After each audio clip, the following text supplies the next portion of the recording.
Buenos días, Ágape. Buenos días, mis hermanos en Cristo. Llegamos a la quinta palabra de Jesús en la cruz y puede resumirse en la palabra sufrimiento. Ningún hombre puede decir que ha experimentado el nivel de tortura que experimentó nuestro Señor Jesús. Yo creo que alguno de nosotros puede pensar que ha atravesado por mucho dolor, pero el nivel de dolor que atravesó nuestro Señor Jesús es realmente extraordinario. Hay personas que han experimentado tortura y que han sobrevivido. Yo estaba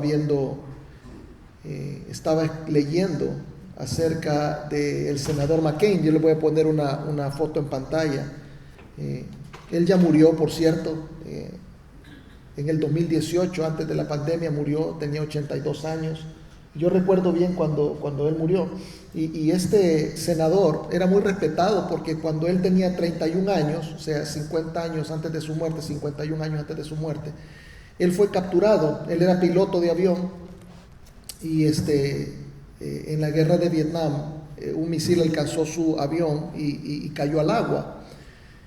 Cuando el avión lo disparó para tratar de salvarle la vida, en el proceso de la salida del avión se golpeó los dos brazos, quebrándose los dos brazos, se quebró una pierna y el golpe también lo desmayó y cayó al agua desmayado y el equipo que trae encima lo hundió hasta el fondo. Con una mano se soltó y manoteó hasta que logró tomar un poco de aire y con los dientes logró abrir el equipo flotador. Cuando los vietnamitas lo alcanzaron, en vez de darle tratamiento médico, porque era un accidente de avión el que había tenido, no era ni un accidente de carro, ¿verdad? No se había tropezado, sino que era un accidente grave. Como en la guerra, ¿verdad? Son crueles y lo comenzaron a golpear. Le dieron un culatazo que le quebraron una clavícula bueno, sufrió una serie de maltratos. Cuando se dieron cuenta quién era, porque su papá era un militar importante, lo trataron un poco mejor para tratar de ocuparlo de chip de intercambio y lo operaron, pero en el proceso le dañaron una serie de tendones, o sea, le hicieron una operación mala en la pierna que la tenía quebrada. Le volvieron a quebrar el brazo en medio de las torturas. Lo tuvieron por 5 años. En el que pasó aislado muchas veces, no lo dejaban comunicarse con nadie, y ustedes saben que esa también es una forma de tortura, o sea, él había sido torturado físicamente, psicológicamente, y al final, ¿verdad? Quedó con daños irreversibles. Cuando yo lo vi la última vez, puedo recordar que él cojeaba cuando caminaba, ¿verdad? Había quedado con daños de toda esa tortura que él atravesó. Pero yo les traigo esta historia de él a colación porque en gran escala, en una escala universal, eso fue lo que hizo Jesús, ¿verdad? Lo que hizo este hombre. Este hombre lo que hizo fue, resistió la tortura. ¿Por qué? Porque le querían sacar información acerca de su país. Y entonces él estaba protegiendo su país, sus ciudadanos. Y fíjese, nuestro Señor Jesús sufrió la tortura porque él estaba protegiendo su reino y estaba protegiendo los ciudadanos del reino y los futuros ciudadanos del reino. Y me pareció bien interesante cómo el Señor pudo soportar la cantidad de tortura. Ahora vamos a ver en detalle la tortura de nuestro Señor Jesús y toda esta situación lo que demuestra es de que Él sufrió en su humanidad. Incluso la palabra que dice el día de hoy muestra que está sufriendo. Y eso es lo que muestra. Les voy a pedir que se pongan de pie. Vamos a leer el pasaje de Juan 19, 28 y 29. Todos juntos. Y luego va a ser Mateo 27, 34. Lo pueden ver en pantalla porque les va a costar encontrarlo tan rápido. Entonces Juan 19, 28 y 29 dice: después de esto, sabiendo Jesús que ya todo estaba consumado, dijo, para que la escritura se cumpliese: tengo sed. Y estaba ahí una vasija llena de vinagre, Entonces ellos empaparon en vinagre una esponja y poniéndola en un hisopo se la acercaron a la boca. Versículo 34 de Mateo 27 dice: le dieron a beber vinagre mezclado con hiel, pero después de haberlo probado no quiso beberlo. Oremos. Padre Todopoderoso, te doy gracias, Señor, por la oportunidad de estar acá.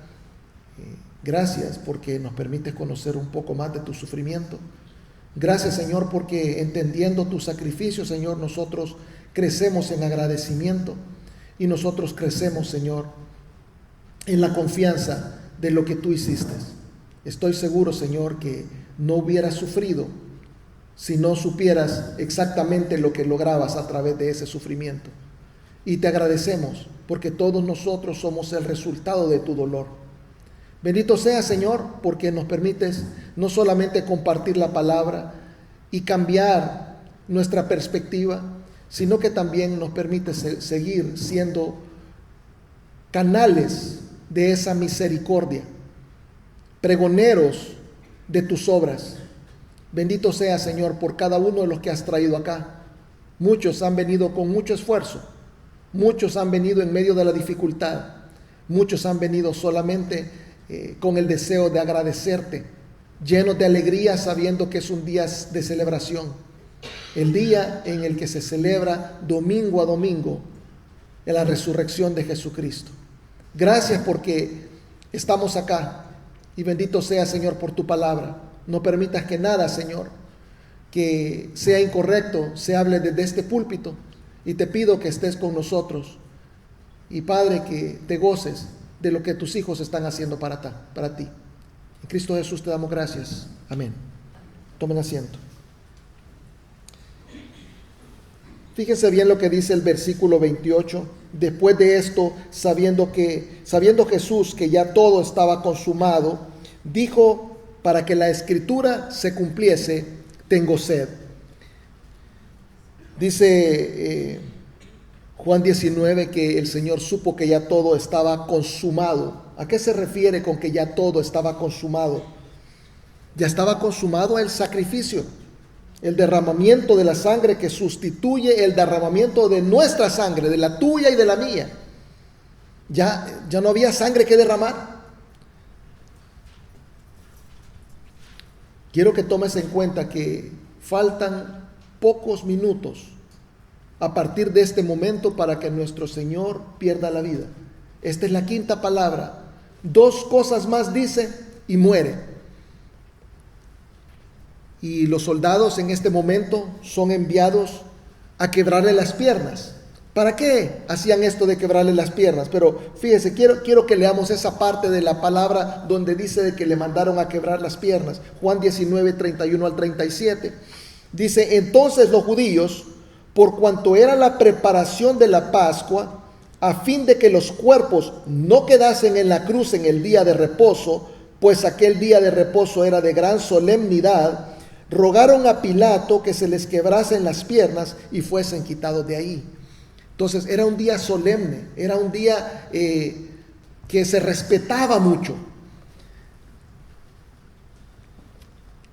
Recuerdo que una vez teníamos nosotros la celebración de las 7 palabras y creo que no comunicamos bien que era una celebración muy importante para nosotros aquí en la iglesia, y nosotros estábamos recién venidos, habíamos recién sembrado la iglesia acá, y vine el Viernes Santo y la persona de limpieza había dejado las bolsas de basura en la mera puerta, y para nosotros es un día de gran solemnidad, no queríamos ver eso ahí. Y rápido vimos la manera de mover eso de ahí. Eso mismo prácticamente es lo que está sucediendo acá. Era un día muy importante, de mucha celebración, de mucha solemnidad. No querían ver un cuerpo muerto. Entonces quería que lo quitaran rápidamente de su vista. Y fíjese que entonces es que dan la orden de quebrarle las piernas a los reos. ¿Para qué era eso? Era para que murieran más rápidamente. No habían muerto todavía, pero había necesidad de que se murieran para quitarlos. ¿Y para qué les quebraban las piernas? Porque fíjese que ellos estaban crucificados, pero mientras sus piernas estaban sosteniéndolos, ellos podían empujarse para arriba y poder respirar. Pero cuando se las quebraban, ya no había sostén y quedaban colgados y ya no podían respirar. Entonces se morían asfixiados, o sea, los estaban matando. Y qué terrible, ¿verdad? Que ver que habían ido donde uno, aquí continúa la historia, dice, vinieron pues los soldados y quebraron las piernas al primero y asimismo al otro que había sido crucificado con él, del otro lado. Pero uno de los soldados le abrió el costado, dice, pero cuando llegaron a Jesús, como le vieron ya muerto, no le quebraron las piernas. Se dijeron, ya no hay necesidad. Pero uno de los soldados le abrió el costado con una lanza y al instante salió sangre y agua. Y el que lo vio da testimonio. Y su testimonio es verdadero. Y él sabe que dice verdad, para que vosotros también creáis. Porque estas cosas sucedieron para que se cumpliese la escritura.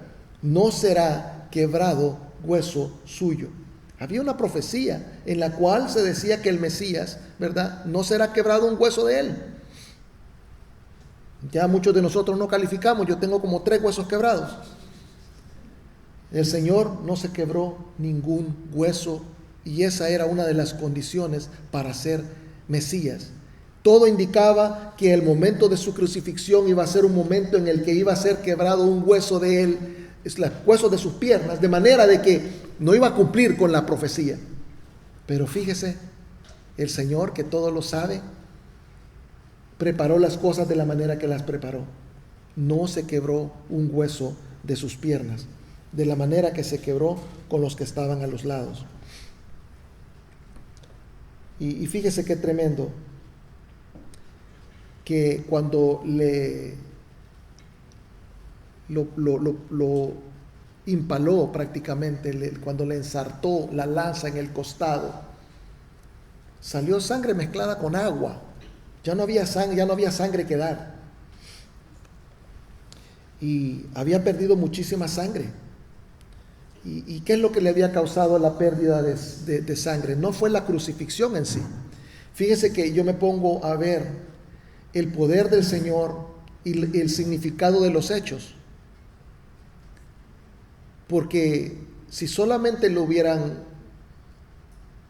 condenado a morir crucificado, no hubiera botado toda su sangre. Yo no estoy seguro que los otros que murieron a los lados de él recibieron la paliza que recibió Jesús. Me parece que no.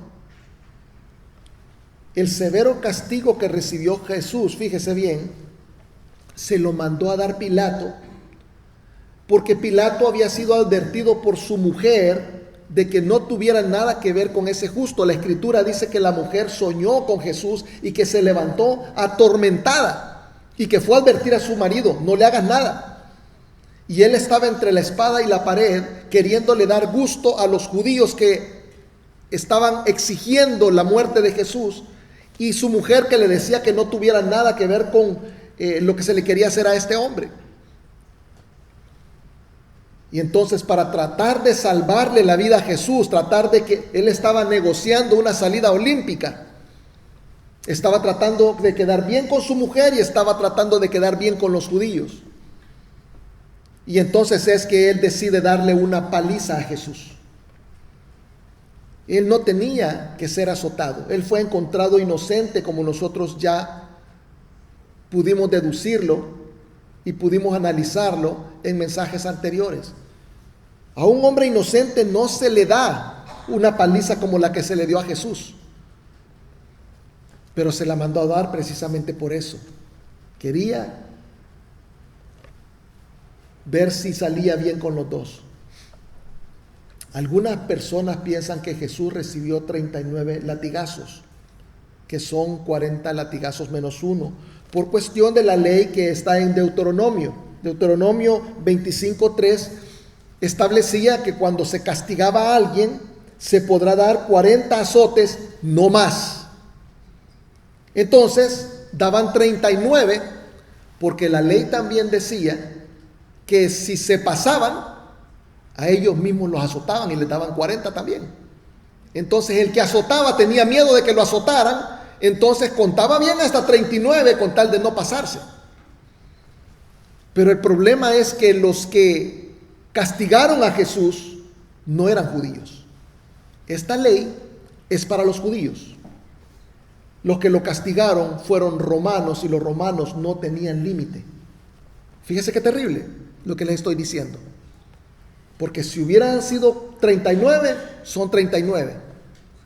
Pero los romanos no tenían límite. De hecho, tenían diferentes niveles de castigo, que no tenían una cantidad establecida, pero tenían niveles. Y aquí se los traje, se los voy a poner en pantalla. Los niveles del castigo romano, el primero está en latín, hermano, fustigatio. Fustigatio es una golpiza que incluye latigazos. Esto era para los ofensores de bajo nivel. Luego estaba el flagelatio, que era brutal, era para los criminales. Y finalmente estaba el verberatio, que era sin piedad para los reos de muerte. Jesús recibió el verberatio. Es el nivel más elevado de castigo que puede recibir una persona. En el verberatio, hermanos, se ocupaban azotes especiales, los cuales eran de cuero, pero les amarraban en la punta bolas de acero, pedazos de huesos y piedras. Cuando al Señor Jesús lo azotaban, los huesos, las piedras y los metales se le ensartaban en la piel, y cuando alaban, le arrancaban la piel, se la desgarraban. Eso causó un desangramiento total del cuerpo del Señor Jesús. No solamente le dieron de azotes en la espalda, en las costillas, en las piernas, en los brazos, pero le dieron una golpiza en la cara. La Escritura dice que lo agarraron a puñetazos, le pusieron una corona de espina que, si ustedes pudieron apreciar en las estaciones que tuvimos ahorita, tienen una corona de espinas, y le pegaban con una caña en la cabeza que le ensartaba las espinas en la cabeza. Si nosotros cuando nos estamos rasurando nos hacemos una cortadita, es una sangradera. Imagínese la cantidad de sangre que botó por las espinas que le ensartaron alrededor. Porque esta área está llena de vasitos y es mucha la sangre que derramamos. Una vez mi papá tuvo un accidente de carro y se fue caminando para la casa y él no sintió que estaba sangrando. Él chocó y en ese tiempo no se exigía el cinturón de seguridad. Al parecer se pegó con el espejo retrovisor y se hizo una cortada acá. Y él no sintió que había venido sangrando. Como era cerca de la casa, se fue caminando para la casa después del accidente, dejó el carro ahí. Y cuando llegó nos asustó muchísimo porque venía bañado en sangre. Y ese había hecho, cuando lo lavamos, era una cortadita. Era una cortadita que se hizo acá. Y él ni sentía que pensó que era sudor. Porque era tibio, entonces le venía bajando y él venía bañándose, pero llegó bañado. Nosotros pensamos que venía baleado. Y me dijo, no, acabo de tener un accidente. Y entonces le digo, pero ¿y toda la sangre? ¿Cuál sangre? Y se vio, estaba bañado en sangre. Pensó que era sudor. Entonces, era cantidad de sangre que el Señor tiene que haber derramado. Fíjese lo que dice Isaías 56, otra profecía. Di mi cuerpo a los heridores, mis mejillas a los que me mesaban la barba. No escondí mi rostro de injurias y de esputos. Esputo es escupida. Al Señor lo escupían en la cara. Dice que no escondió su rostro de injurias. Lo maltrataban, lo golpeaban. El cuerpo se lo hirieron. Y dice que ¿qué le hacían en la barba? Se la mesaban. ¿Qué quiere decir eso? Según la Real Academia Española de la Lengua, mesar significa arrancar el cabello o la barba con las manos, tirar con fuerza. O sea que le arrancaban la barba con todo y carne.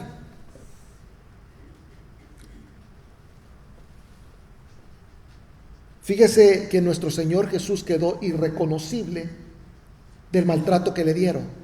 Dice Isaías 52:14, cómo se asombraron de ti muchos, de tal manera fue desfigurado de los hombres su parecer, y su hermosura más que la de los hijos de los hombres. El castigo que el Señor recibió fue peor que cualquier humano. Ningún humano ha recibido ese castigo. Eso es lo que está diciendo ahí. Dice que su hermosura más que la de los hijos de los hombres. Está diciendo, ningún humano ha quedado así de deforme. Ningún humano ha quedado así de desfigurado. Fue un tremendo castigo. Y por ese castigo terrible, Él derramó su preciosa sangre. El término médico moderno del cuadro que el Señor Jesús estaba presentando se llama choque hipovolémico. Es por eso que cuando el Señor Jesús venía cargando con la cruz, se desmayó, se cayó. Y la falta de sangre, estaba desangrado. Y por eso Simón de Cirene tuvo que ayudarle a cargar la cruz. No podía cargarla, no tenía fuerza. Muchas personas han creído a través de la historia equívocamente que, bueno, Él es Dios, Él aguanta con todo. No, hermanos. Él es Dios, pero también es 100% hombre. Y lo que estaba colgado en la cruz era 100% hombre, 100% humano. Lo que sufrió fue el lado humano de Jesús. Y Jesús se dio cuenta de que ya había botado su sangre, que había logrado terminar su trabajo. Y dice Juan, versículo 19, versículo 28 y Mateo 27:34, después de esto, sabiendo Jesús que ya todo estaba consumado, dijo, para que la escritura se cumpliese, tengo sed. Tengo sed. Cuando dice que para que la escritura se cumpliese, ¿a cuál escritura se refiere? Se refiere a Salmo 69:21. Dice Salmo 69:21, me pusieron además hiel por comida, y en mi sed me dieron a beber sangre. Note qué exactitud la de las profecías, porque menciona la hiel y menciona el vinagre. Y fíjese que es lo que precisamente dice Mateo. Note ahí el versículo 29, dice, estaba allí una vasija llena de vinagre, entonces ellos empaparon en vinagre una esponja poniéndola en hisopo y se la acercaron a la boca. Dice el versículo 34 de Mateo 27, le dieron a beber vinagre mezclado ¿con qué? Con hiel. Eso es lo que decía que iba a suceder en la profecía. Pero después de haberlo probado no quiso beberlo. ¿Sabe por qué no lo quiso beber? Porque esa mezcla que hacían era para extender la tortura. Era un analgésico. El vinagre con hiel, cuando ellos lo bebían, los hacía soportar el dolor. Cuando el Señor probó que no era agua, sino que era vinagre con hiel, Él no quiso beberlo, porque Él quería pagar totalmente por tu pecado y el mío. No permitió que disminuyeran el sufrimiento. No quiso rebajar al sufrimiento que Él tenía que atravesar por nosotros. A mí me parece sorprendente. A mí me deja sin palabras. Pagó hasta el último pecado.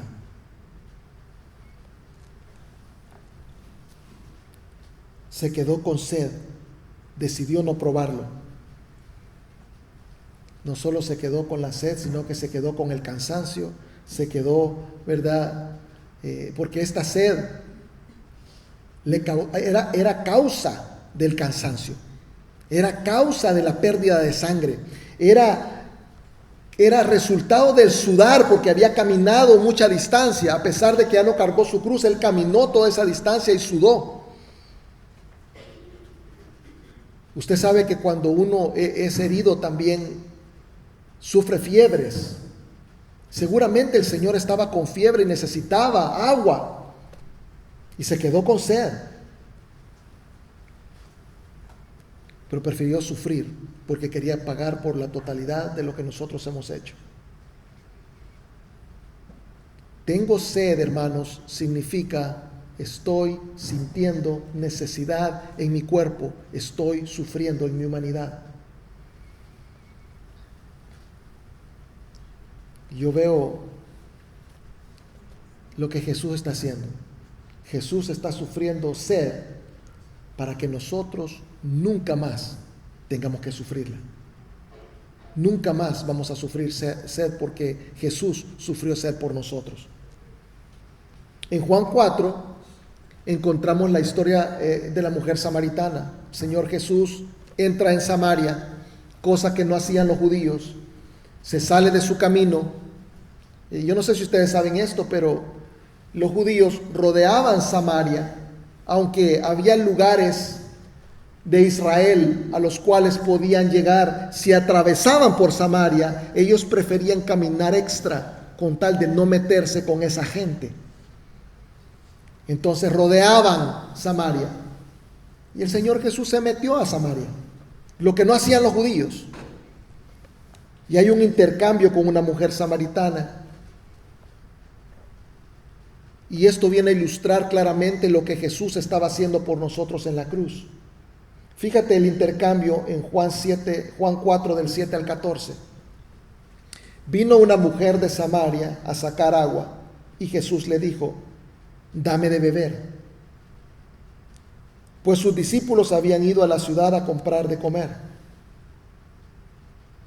La mujer samaritana le dijo: ¿cómo tú, siendo judío, me pides a mí de beber, que soy mujer samaritana? Porque judíos y samaritanos no se tratan entre sí. Respondió Jesús y le dijo: si conocieras el don de Dios y quién es el que te dice dame de beber, tú le pedirías y él te daría agua viva. La mujer le dijo: Señor, no tienes con qué sacarla y el pozo es hondo. ¿De dónde pues tienes el agua viva? ¿Acaso eres tú mayor que nuestro padre Jacob, que nos dio este pozo del cual bebieron él, sus hijos y sus ganados? Respondió Jesús y le dijo: cualquiera que bebiere de esta agua volverá a tener sed. Mas el que bebiere del agua que yo le daré no tendrá sed jamás. Hermanos, no somos nosotros los que hemos bebido el agua que el Señor nos ha dado.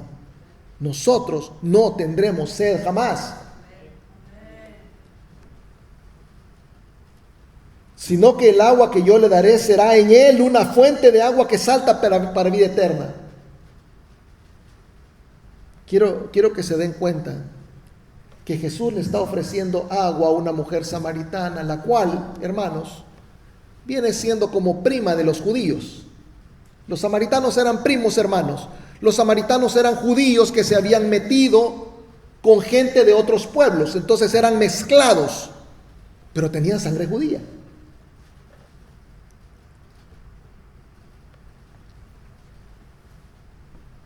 Es como ciertos lugares de América Latina, los lugares fronterizos. Por ejemplo, en la frontera de El Salvador hay gente con sangre hondureña y hay gente con sangre guatemalteca. Igualmente en los países, en Guatemala, en la frontera, hay gente del lado de Guatemala con sangre salvadoreña. Y así mismo era ahí. Se habían mezclado, pero eso no era permitido para los judíos, entonces los miraban mal y se apartaban de ellos, pero tenían sangre judía. Imagínate, hermano, que la oportunidad de beber el agua que Jesús estaba ofreciendo no estaba disponible ni siquiera para los medio judíos, mucho menos para nosotros. Lo que está haciendo Jesús en la cruz es abriendo una oportunidad para aquellos que no teníamos ninguna. El agua de vida eterna, hermanos, no era para nosotros. Teníamos sed y no teníamos quien nos diera de beber. Jesús está sufriendo sed para que nosotros pudiéramos tener acceso a beber el agua que salta a vida eterna.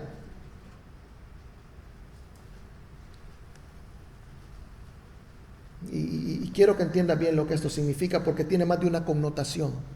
Cuando se le ofrece a la mujer está pensando en agua física. Está pensando en agua física, está pensando en agua líquida. Pero el Señor está hablando de agua espiritual. La samaritana, al igual que nosotros, necesitaba poner su fe en Jesucristo. Fíjate lo que dice Juan 7:37.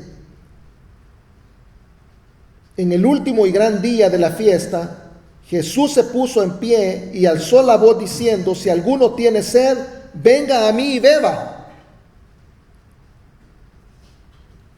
Porque Él es el agua. Él es. Fíjate de que ese momento en la cruz, en el cual Él murió, lo hizo pasar. Nos hizo pasar a nosotros de gente con sed a gente con disponibilidad de agua.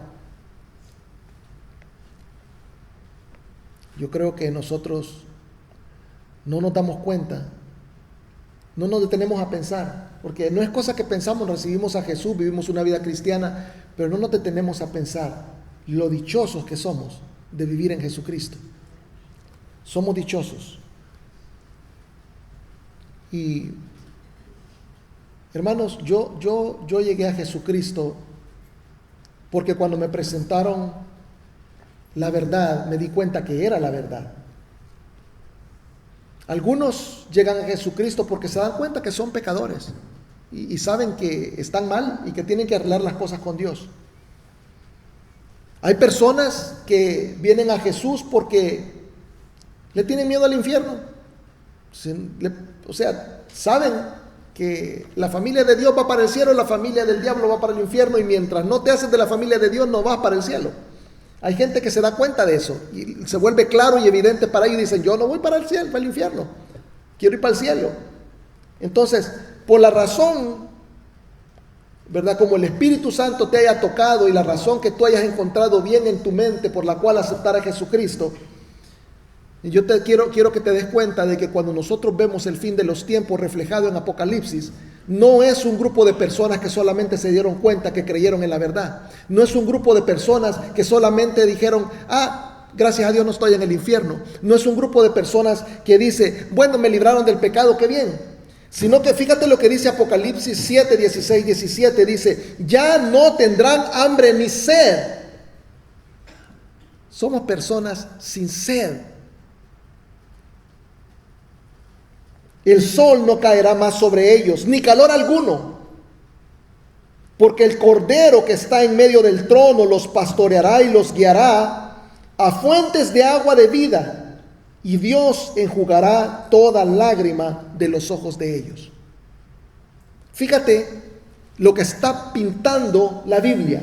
¿Cuál es el cuadro de la eternidad en el que tú y yo vamos a estar? Si tú creíste en Jesucristo y estás sentado acá, esto es lo que te espera. Te espera una eternidad sin sed, sin calor, sin ser asoleados y con abundancia de agua. Nunca más sentiremos sed. Jesús sintió sed, sufrió la sed, para que tú no sientas sed jamás. Y hermanos, no es que nosotros estamos familiarizados con la sed. Yo creo que por eso es que en los países pobres se aprecia mejor el mensaje de Jesucristo. Porque tú vas a los países de nosotros inclusive, y hay lugares donde se pasa sed. O sea, la gente tiene que acarrear el agua con cántaro. Yo lo he visto en mi país. La gente tiene que ir a los ríos a traer agua para su casa, para poder tomar agua. Pero aquí nosotros, ¿qué necesidad de agua tenemos? Si nosotros abrimos el chorro y ahí está. Caliente y helada. Nos quejamos si no está suficientemente caliente porque queremos bien calientita. Y la helada la queremos bien helada. Y no tomamos del chorro, no tomamos del grifo, no, de botellita. Y los que no toman de botella, de garrafón. Y si no, con filtro. O sea, somos bien gustosos. Estamos bien cómodos. Y no nos damos cuenta de lo que es sentir sed. Está más allá de nosotros. ¿A quién de ustedes acá, levante la mano, le toca ir a traer el agua en cántaro? No sabemos lo que es la sed. No nos damos cuenta de que tenemos todo. Pero no solamente tenemos el agua física, tenemos el agua espiritual.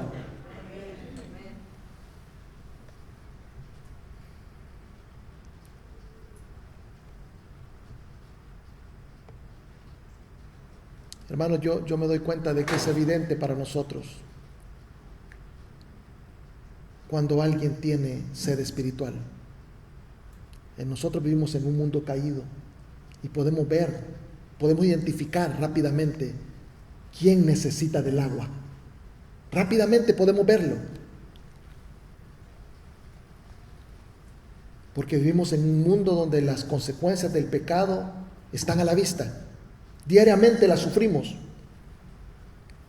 Vemos mucho sufrimiento y nosotros que hemos creído en Cristo inclusive sufrimos mucho por la razón del mundo en el que estamos viviendo.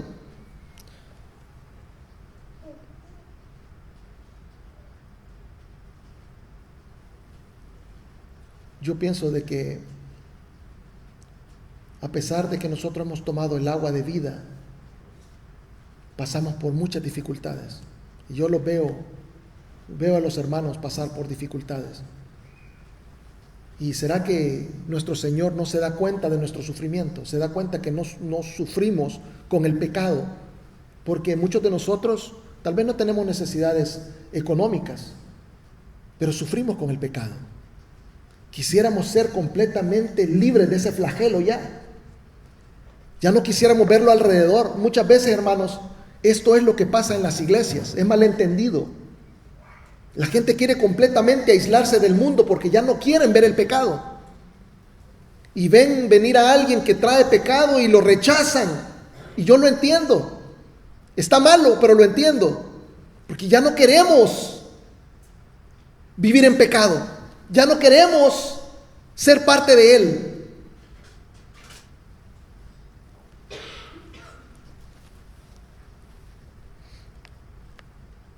Fíjese que en lugares como Hebreos 11 encontramos la galería de los hombres de la fe.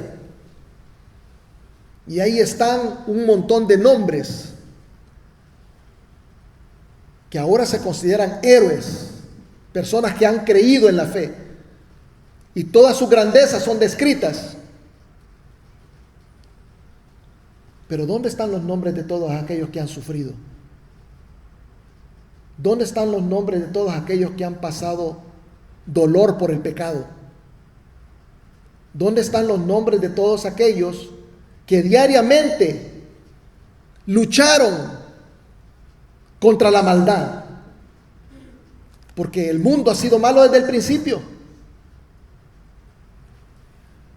Les voy a decir dónde están. También hay un cuadro de ellos al final de los tiempos. Apocalipsis 6:9. Dice, cuando abrió el quinto sello, vi bajo el altar, ¿el qué había ahí?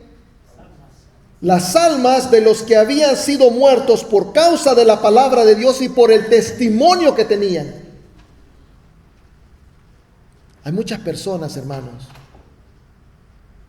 que llegaron al punto de morir por el testimonio de Jesucristo. Personas que no lo negaron a pesar de que su vida dependía de eso. Estas son personas que sufrieron y sus nombres no están por ningún lugar. Pero Dios no se olvidó de ellos. Entonces no tengan vergüenza de confesar su fe en Jesucristo. No tengan vergüenza de vivir para Él. No tengan vergüenza de resistirse al pecado. No tengan vergüenza de ser diferentes. No tengan vergüenza de pasar necesidades cuando no es por el pecado. Si nosotros pasamos carencias porque queremos vivir una vida para Cristo, es algo que el Señor está viendo. Nosotros de repente es difícil. Vemos a todos celebrar y hacer de todo, y a nosotros nos toca no hacerlo. Y es en parte sufrimiento. Yo les estaba contando a mis hermanos ayer que fui a una celebración ayer y estaban sirviendo lo que parecían, ¿verdad?, bebidas alcohólicas, pero no tenían alcohol. Y yo no agarré ninguna, porque no quise parecer que estaba tomando alcohol. Porque si yo lo hacía, yo le servía de mal ejemplo a otra persona que no ha creído en Cristo. Entonces yo no lo hago. Y yo estoy sufriendo porque yo me estoy aguantando de algo que yo sé que tengo derecho a hacer, pero lo hago por Jesucristo. Allá, si tú haces lo mismo y te resistes de cualquier cosa, si tú estás joven y no tienes esposa y te salen muchachas y te resistes, y si tú eres joven y eres muchacha y te salen muchachos y te resistes, Jesucristo lo está viendo y no se va a olvidar de lo que has sufrido, porque nuestro cuerpo exige ciertas cosas, pero decir no es necesario. Y el Señor no se va a olvidar de lo que estás haciendo. Cuando sufrimos injusticias, cuando sufrimos problemas, cuando somos acusados falsamente, tengan en mente que son cosas temporales y parte del testimonio que nosotros estamos llevando por el amor de Jesucristo. Debemos sufrir porque Él sufrió por nosotros. Somos partícipes del sufrimiento de Cristo en nuestros padecimientos que estamos cargando día con día. Vamos a orar. Padre Todopoderoso, bendito seas. Gracias, porque tus hijos nos damos cuenta, Señor, de que todo nos es lícito, pero no todo conviene. Gracias, porque estamos más preocupados por el testimonio que damos por ti. Gracias, porque en las acusaciones, en las vergüenzas, podemos llevar ligeramente el sufrimiento de nuestro Señor Jesucristo. El sufrimiento humano de nuestro Señor lo llevó a sufrir de sed al que era agua. Sufrió sed por nosotros. Gracias, Señor. Gracias porque ahora podemos beber ilimitadamente de esa agua. Todos los días podemos beber y no tener sed nunca más. Tus brazos siguen abiertos para cualquiera que quiera pueda venir a beber. Te doy gracias por mis hermanos que sufren. Te pido que ninguno sufra como malhechor, que ninguno sufra por sinvergüenza o pecador, pero que suframos porque injustamente somos acusados. Y Padre, yo te doy gracias porque tu palabra nos garantiza que tú no te olvidarás de nosotros. Nuestros nombres no están registrados en ningún lugar sino en el libro de la vida. Y ese registro nos basta y nos sobra. Gracias, Señor, porque nos permitiste un día venir a creer en ti. Gracias porque tu Santo Espíritu se mostró a nosotros, te revelaste, de manera que nosotros pudiéramos venir a esta convivencia contigo y con otros que han creído en ti. Gracias por la iglesia. Gracias por lo que estás haciendo a través de ella. Gracias por cada uno de los que estamos acá, entrelazados de brazos, una sola cosa en ti. Ayúdanos a tener misericordia los unos por otros, a no criticarnos los unos con los otros, a ser amorosos con los de afuera, que vean a Jesucristo en nosotros y que cada día sigamos luchando por ser más como tú. En mi más profundo deseo. En Cristo Jesús te doy gracias por cada uno de mis hermanos. Amén y amén. Bendito sea el Señor.